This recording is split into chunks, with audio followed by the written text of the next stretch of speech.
Yo, what's good? Lad here. Just took down the Devout Cleric, or the level 120 NPC in Canalbrine, and boy is she and her crew difficult ones. I spent the last 2 weeks trying out different team compositions, unless you have specific characters like Gloria or Temenos, or in my case, EX Millard, some sort of way to mitigate her ultimate attack. Your team is going to be eating about 7,000 damage each. This fight is rather reliant on RNG, as the boss has many attacks, and if she and her crew spam AoE attacks, it's a restart. But with that, let's go ahead and mosey over to our team. My party from top left to bottom right.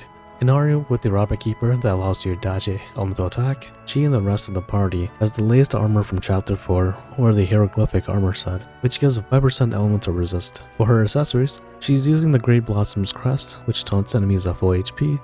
This can be found by completing the Elite Tower. You want to make sure that she has more than 525 speed, as that is the boss's speed stat, and that shouldn't be too hard considering she's a thief. The traveler behind her is EX Ilani. She's here for her invigorating prayer.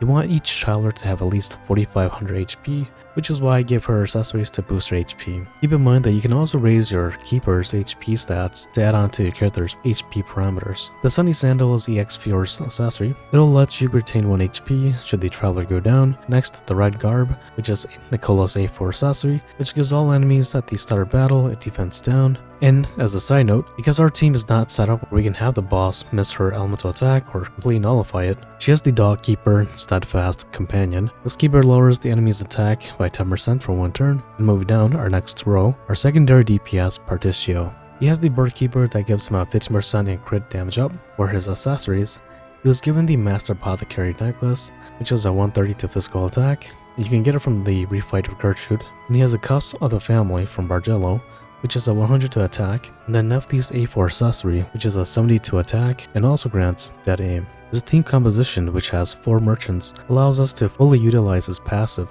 which gives the front row a full arm and physical attack up by 15%. Behind him is Reek. He's our healer, support, and buffer. I know that people are playing the Sea Countries haven't got him yet, but he's rather crucial to this fight. For his keeper, he has Hagen for the 10% defense down for all enemies. For his passive, he gives the front row a cap of 50% to support and equipment buffs. While he's in the front row, depending on how many BP he has, he'll give your front row attack and defense. He'll be a decent pull when he officially arrives. You'll want his abilities Strong Trade Wind and Reckless Charge, as that will give the entire front row an attack and damage boost at max BP. Then for the third row, Good Guide EX Millard, the cooler version of Millard. For his keeper, he has the Meovilus for a 20% attack up to any character, and for his accessories, he has Rinyu's A4 accessory, which is a physical defense up by 15% to the character in the front row, and then the Orphanage Postcard, which is the 4-star Madeline for A4 accessory. This gives the ally in front of them a 10% attack up. He'll be here for the enemy's ultimate attack. Behind him is the one and only Magnolia. She's our main DPS, and with her thickness, she is here to do some crazy damage. For her keeper, she has the Black Cat, which raises her attack by 10%. For her accessories, she has the 120 accessory, which is a 200 to attack, 82's A4 accessory, which is a 70 to attack and self-damage up by 10%. And then finally, Titus's A4 accessory, which is a 120 to attack and also lowers enemies' defense by 5% for 6 turns. Now for our main breaker, Agnea. She has the newest keeper from Bravely Default, Ari, as my Agnea is at Awakening 0. This keeper will restore any traveler's ultimate usage by 1. For her accessories, as again, she is our main breaker. She has the Monk's Gators from Yanlong, which is a 10% defense down on break, Wind Slicer from Tiklin, which is a 20% wind resist down on break, and Ludai's Satchel, which is a 15% down to full arm resist. Make sure her speed is higher than 525, as again, you want her to go before the boss. Finally, in that same row, our last traveler, Solon. He's here for his Flying Flame Lance and his ultimate. He has the Orange Cat, which restores your front row's HP. As again, recall that we're not using any healers such as Rinyu, we're merely relying on Reek's passive. For his abilities, you want to get the Flame Lance formation, as it'll raise full arm damage up by 20%, and of course, the Flying Flame Lance. And in my case, it had a speed just a bit slower than Magnolia's. For his accessories, he was given Morusu's A4 accessory, which gives the front ally a 20 SP recovery, and Hami's A4 accessory, which gives the front ally a defense up by 15% when enemies are provoked. Alright, well that was it for our team. Let's go over the much needed allies. Firstly, grab Rico in the morning time from Canalbrine, as his ally skill gives a 15% attack up to your front row. While also in Canalbrine, in the nighttime, grab the man who smuggled himself in the lower left corner of the map, and he'll give all enemies a defense down for 3 turns. Next, travel to Cape Cold and head up to the house in the left corner to beat up the old man for his 3-hit AoE wind attack. This will be much needed as the boss has many shields to break. Lastly, equip the Divine Beast Smur. This will give you an insurance in case something goes sour when the boss uses her ultimate. And with that, let's go ahead and head on over to the battle portion. The boss herself has over 4 million HP and a speed of 525. The one on the bottom has 800,000 HP and 454 speed. She is the elemental user, and every 3 turns she'll activate her ultimate attack, which is a devastating ice attack that will potentially wipe your party. But she is the second priority. The third enemy, Broad-Minded Cleric, which this enemy has slightly above 830,000 HP and 360 speed. She is the physical user, and she'll hit you with a dangerous AoE attack if you use AoE attacks. This physical counter knocks everyone in the front row to the back, so you'll want to prioritize taking her out first and as soon as you can. Again, if all 3 of them use their AoE attacks at the same time, it's a restart. Anyways, let's go ahead and start this. We start breaking shields on the enemy on the right. Max Ruby Burst from Canary, a 4-hitter from Reek. Next, Magnolia comes out for a 7-hitter attack as she now inflicts speed down from moving to the front row. And lastly, with Solin's polearm buffing ability. Don't forget to use Rico from your ally skills as you want to obliterate the enemy on the right as soon as possible.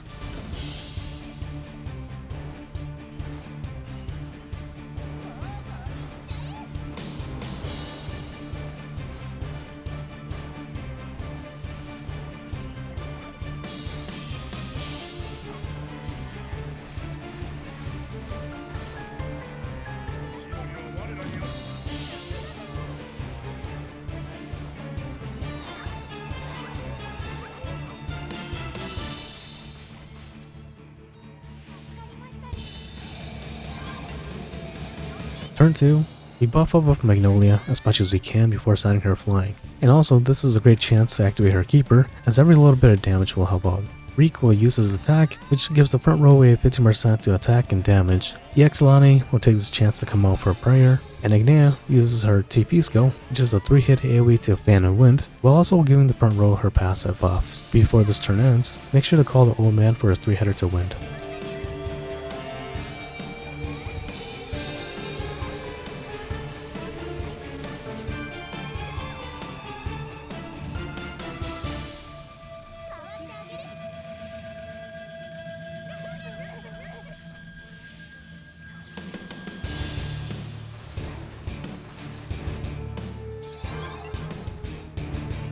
Turn 3, activate Magnolia's latent skill for an extra damage boost. Ruby Burst the enemy at the bottom, bring up Artistio for his united polearm attack to finish the one on the right, and use Ignea's latent skill along for Dance attack, which now deals 6 hits. Make sure to call out the debuffing ally this turn.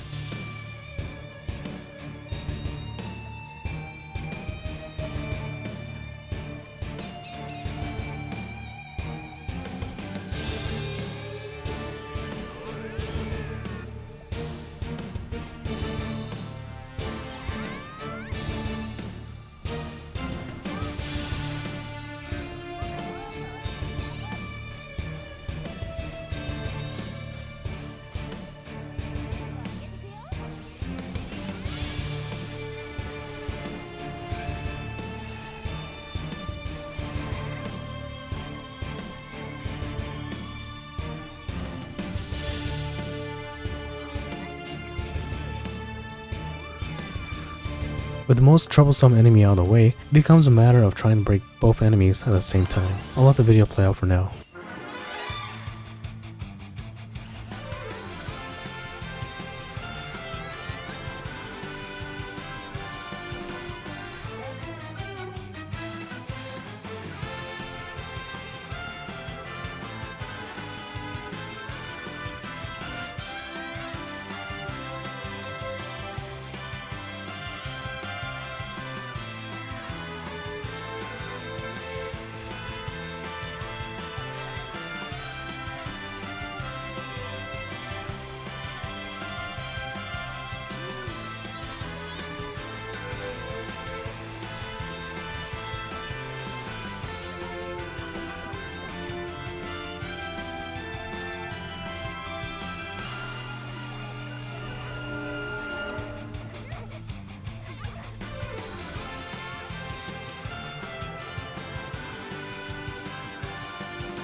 This is the turn when she's going to activate her nuke attack, and where the majority of the RNG is. You want to have EX Millard at the ready for his ultimate, which lets him go first and gives the entire party an HP barrier. While continuing to break her shields, Inari will have to use her anti-attack skill, and EX Lane will now cast her Keeper for an additional 10% attack down.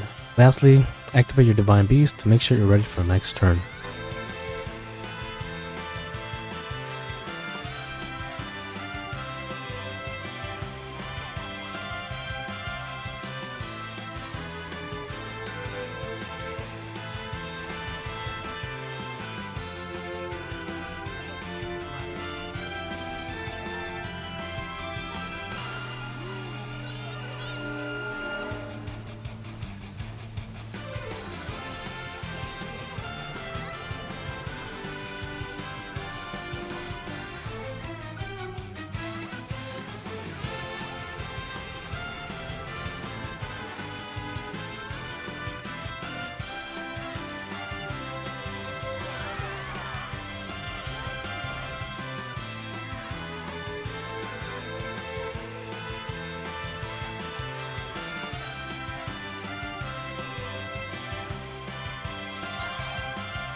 From here on out, your battle is against the turn count and dealing enough damage, and also hoping that she does not use her AoE wind attack that can inflict silence.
Okay, well that was it for the Devout Cleric. This was definitely a hard battle. Let me know if this helped. I'll catch you next time. Flat out.